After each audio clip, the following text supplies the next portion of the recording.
Muito obrigado pela presença de todos vocês, meus caros, minhas caras. Começar com um vídeo do Guilherme Boulos, falando Bolsonaro na cadeia. Vamos ver aqui o que o Boulos fala, meus caros. Os caras planejaram matar o Lula, matar o Alckmin, matar o Alexandre de Moraes. Passou por um triz. Eu me lembro quando teve o pós-eleição de 2022, todas aquelas articulações golpistas que eram evidentes. Quando teve o 8 de janeiro, e a gente falou em todos os momentos que era tentativa de golpe, e a gente dizia, não é bem por aí, é um exagero da esquerda. Bom, agora está claro. E por isso é muito importante que a gente reflita sobre o que poderia ter acontecido no Brasil se essa operação tivesse dado certo. Mas também sobre o que a gente precisa fazer daqui para frente para que um risco golpista como esse, que a gente passou tão perto, não aconteça mais. E esse vai ser o tema de hoje do nosso Café com Boulos. E aí, tem tempo para um cafezinho? Para fazer um bom café, meu Quando os bolsonaristas falavam sobre o 8 de janeiro, só faltava dizer que era um piquenique de senhoras. Agora, com as investigações da Polícia Federal, gente, a coisa está ficando mais clara de como eles arquitetaram o processo desde o começo. Eles foram fazendo várias tentativas. Primeiro, foi a minuta do golpe, que seria uma tentativa de golpe mais soft, uma tentativa de golpe mais institucional. Era um decreto que o Bolsonaro assinaria, né, não reconhecendo o resultado das eleições e fechando o TSE, por meio de uma forma absolutamente ilegal, mas institucional, pela caneta, dar um golpe e reverter o resultado das eleições de 2022. Não conseguiram. Aí eles partiram para um outro caminho, que é esse que foi descoberto e desvendado essa semana, que era uma tentativa atroz de assassinato do Lula e do Alckmin. Por que o Lula e o Alckmin? Porque você tinha um presidente eleito e o vice-presidente eleito. Se mata os dois,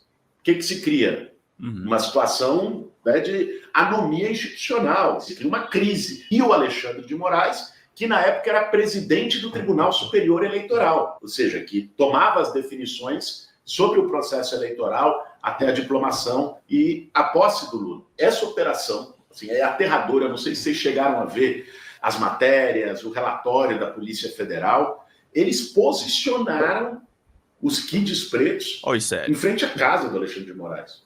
O plano não era uma declaração de intenções, como o Flávio Bolsonaro disse no Senado. Era um plano estabelecido, com começo, meio e fim, com método. Estava tudo ali. E foi impresso de dentro do Palácio do Planalto, liderado pelo Braga Neto, que era o vice do Bolsonaro, que tinha sido ministro da Casa Civil e da Defesa do Bolsonaro. Se o Braga Neto fez isso, com todo o time que estava no entorno, dentro do Palácio do Planalto, alguém acredita que o Bolsonaro não sabia?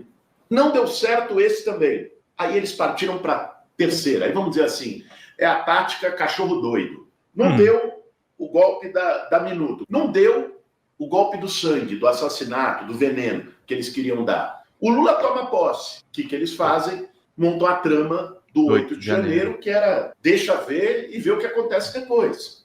Provavelmente, isso foi falado muito na época, a expectativa deles era que o Lula decretasse uma GLO, garantia de lei e ordem, que as Forças Armadas entrassem no processo e, eventualmente, setores ligados a eles podiam fazer qualquer coisa.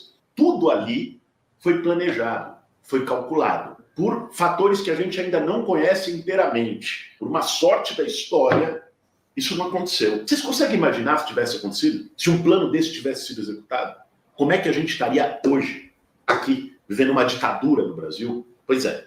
Quem imaginou, mais de 30 anos, 40 anos quase depois da redemocratização do país, a gente ter o risco de um governo não eleito pelo voto se estabelecendo? Há menos de 2 anos a gente passou muito perto. A gente precisa tirar uma lição disso. Quando a gente fala de punição aos golpistas, a bandeira contra a anistia, tem gente que confunde com vingança. E aí vem um discurso dizendo, não, gente... no meu caso é vingança também, tá? Mas tudo bem. Já tem muita polarização. Nós temos que pacificar o país e passar uma borracha em cima disso tudo. Nada mais errado do que isso, pessoal.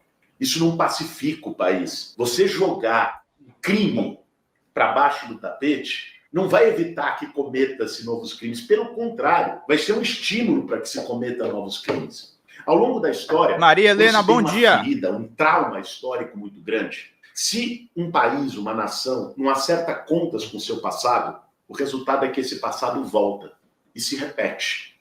Então, quando a gente fala de não permitir nenhum tipo de anistia, de julgar com rigor todos os golpistas, desde o comandante até os executores, nós não estamos falando pura e simplesmente de vingança. Nós estamos falando de um aprendizado histórico que o Brasil tem que ter e de um exemplo histórico que o Brasil tem que dar para que situações como essa não aconteçam mais. Se não se pune uma situação como essa, se libera tudo. O fato de não ter se tido punição para todos aqueles que cometeram crime na ditadura militar já foi, de algum modo, um salvo-conduto que permitiu depois um governo como o do Bolsonaro. O Brasil não acertou contas com o seu passado. Recentemente estive no cinema com a minha família e fui ver o filme Ainda Estou Aqui, da história do Rubens Paiva. A gente voltar ao que foi a ditadura militar, a completa suspensão de direitos, o grupo que está no poder chegar, quebrar tudo, pegar, prender, matar, torturar, ocultar, esconder, jogar o cadáver no mar, isso não foi reparado.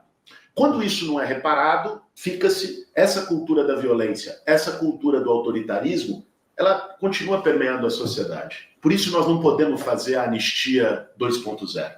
A gente não pode perder a oportunidade histórica que o Brasil está tendo hoje de acertar as contas, dessa vez com um passado bem recente. E de dar um exemplo para dizer, não se aceita mais que se ultrapasse uma linha vermelha.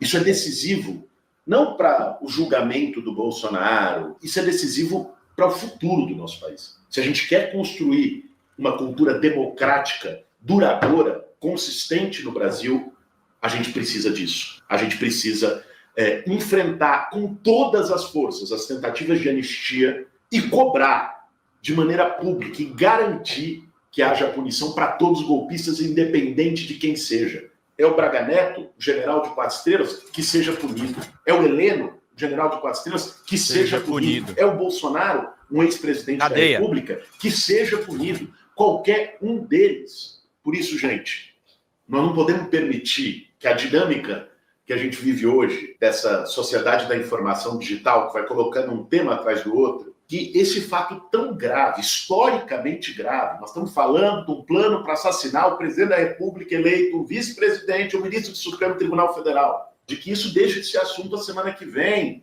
de que daqui a 2, 3 semanas os bolsonaristas já estejam de novo no parlamento falando em anistia, como se não tivesse acontecido. A gente precisa dar a esse fato histórico a gravidade que ele tem. Isso significa todos nós ficarmos vigilantes, nos colocarmos e cobrarmos de todas as formas possíveis para que haja uma investigação rápida, justa e rigorosa, mais uma vez. Isso não é vingança, isso é proteção democrática para o nosso futuro. Esse foi mais um Café com Bolos. Se inscreve, ativa o sininho para poder ver todos os nossos vídeos por aqui. Muito bom o vídeo do Boulos, é muito relevante que ele trate desse assunto, que é essa tentativa vergonhosa de golpe que nós testemunhamos, mas é importante as pessoas também entenderem, tá, gente? A gente vai falar hoje também a respeito de como a Globo está cobrindo a questão e como ela está detonando também os golpistas. A Globo, que é importante as pessoas entenderem, a Globo que apoiou a Lava Jato, a Globo que fechou os olhos para o que era o Bolsonaro e o bolsonarismo em 2018, em nome da prisão do Lula.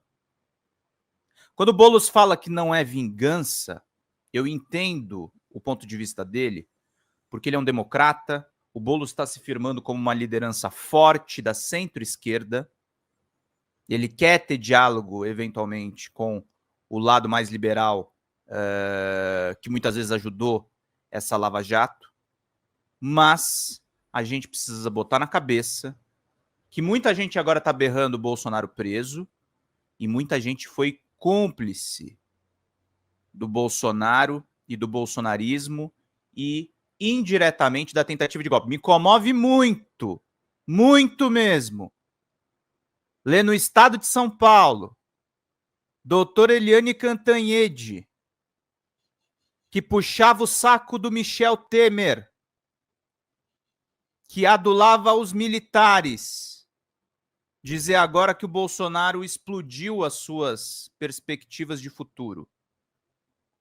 Fiquem atentos, porque tem um monte de gente na imprensa, e na imprensa tradicional, lavando a biografia através do antibolsonarismo.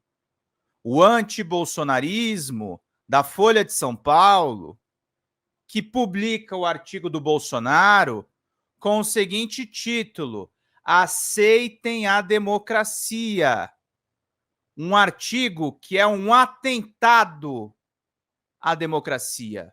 Um artigo que é uma afronta a tudo que a gente acredita. Então, quando o Boulos diz que não é uma vingança, de fato, não é uma vingança no sentido mais tosco da palavra. No sentido mais tosco da palavra. Mas sim, tem que ser uma vingança. Nós temos que nos vingar. Os caras ficaram 21 anos no poder e colocaram um preposto no governo federal que matou 700 mil pessoas numa pandemia. Ninguém pode esquecer do papel da Globo na eleição desse desgraçado. Foi eleito com base na mídia tradicional, que deu asa. O Tony Garcia deu uma fala muito boa aqui no Folha Entrevista, nosso programa de entrevistas, dizendo: o antagonista era o veículo de comunicação para alimentar a Globo com as suas teses lavajatistas. E o lavajatismo foi o que pariu o bolsonarismo. O combate à corrupção, entre aspas, foi o que pariu o bolsonarismo. Então, meus caros, diante dessa explicitude de quem está com quem, eu sei de que lado eu estou. Estivemos do lado do presidente Lula desde sempre. Estivemos do lado da democracia desde sempre. Não significa ser a favor de corrupção. Mas o lavajatismo, essa imprensa mal feita, foi cúmplice de tentativas e de mais tentativas de golpe. A imprensa que apoiou o 64, a imprensa que apoiou a Lava Jato são a mesma imprensa. O meu editorial hoje é crítico a isso. Nós vamos falar do pau que a Globo está dando nos golpistas, mas a gente nunca pode esquecer o que é a Globo. O que é a Rede Globo de televisão? É o maior grupo de comunicação do Brasil. E tal qual, sendo o maior grupo de comunicação do Brasil, é o representante mais cru das elites do atraso desse país. Há uma certa ardilosidade dentro da Globo, que são o seu setor artístico, que são a sua teledramaturgia, e ao lado serviu ao patrão, que é o seu jornalismo. O jornalismo da Globo é o jornalismo que representa os interesses da elite. E contra essa elite, com perdão do meu francês, Guilherme Boulos, tem que ter vingança sim. Tem que ter vingança sim. Não é nem emocional a vingança. É o justo. Essa elite precisa ser taxada. Essa elite precisa ser enquadrada. Essa elite precisa ser combatida. É o que o Lucão está falando aqui no nosso chat. Vocês têm muita fé na justiça burguesa apoiada pela mídia. Bom dia, exatamente. Desconfiem. Cobrem a punição de Bolsonaro. Cobrem a prisão de Bolsonaro. Mas não sejam ingênuos. Não sejam tolos. Saibam quem eles representam. Saibam. Exatamente. A Globo não é sua amiga. A Globo não representa os interesses populares. Nunca representou. Nunca vai representar. Ela não consegue pelo tamanho que ela tem. E a Globo é o maior ator antiliberal do Brasil. A questão da Globo não é só ideológica. Dentro do capitalismo, ela é uma aberração. Ela não permite que grupos de comunicação surjam para concorrer contra ela. E tal qual um grupo oligopolista, eles ditam os rumos de como o noticiário se posiciona no país. Então, não esqueçam de qual lado a Globo está. E fique do outro lado.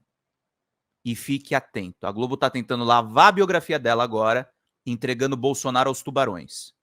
A gente não pode esquecer quem eles são e o que eles pretendem de projeto do país. E o projeto de país deles não é o do presidente Luiz Inácio Lula da Silva. Fala pessoal da Folha Democrata, aqui é Pedro Zambarda, editor do canal, falar um pouquinho a respeito da necessidade de vocês financiarem a Folha Democrata. Gente, a Folha Democrata é financiada através de um Pix chamado Folha Democrata, é o endereço do Pix, né? folhademocrata@gmail.com. Nós precisamos do nosso jornalismo financiado por vocês que são do nosso público, porque nós passamos vários perrengues aqui com o YouTube, vocês sabem muito bem. E mesmo assim, graças a essa comunidade muito unida, a gente conseguiu fazer lives históricas, acompanhar praticamente ao vivo a campanha do Guilherme Boulos, trazer informações exclusivas a respeito de Gustavo Gayer, de Olavo de Carvalho, de todos os bolsonaristas, combater as fake news e tudo o que a gente acompanha. Por R$80 no nosso Pix você ganha um curso de roteiro para série, o que é muito importante se você é artista, roteirista, se você lida com essas práticas da economia criativa. Outra forma de você colaborar também é se tornando membro aqui do nosso canal. Isso é muito importante para você fazer as suas atividades por aqui, porque você tem acesso a vídeos exclusivos e nós temos um curso de jornalismo básico para você poder acompanhar a partir de R$5, que é ministrado por mim. A gente tem aí quase uma dezena de aulas e muito conteúdo para você poder acompanhar. Meus caros, minhas caras, financiem o jornalismo independente, financiem o jornalismo que se posiciona à esquerda, financiem o jornalismo na internet, que traz informações confiáveis, checadas, que cruza informações e que trata você, que é o nosso público, de uma maneira muito séria. Vida longa e próspera, gente. Cuidem dos seus. Até mais. Tchau, tchau.